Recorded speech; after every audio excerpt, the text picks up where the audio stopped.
So at this point right here, I'd caught a nice little pike. Not not very big, but still put up a pretty good fight, and I had fun pulling it in.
The next morning I went back out to try to catch some more fish.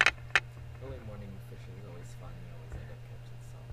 So I went out not expecting too much, and then I ended up pulling in a lunker bass. It was pretty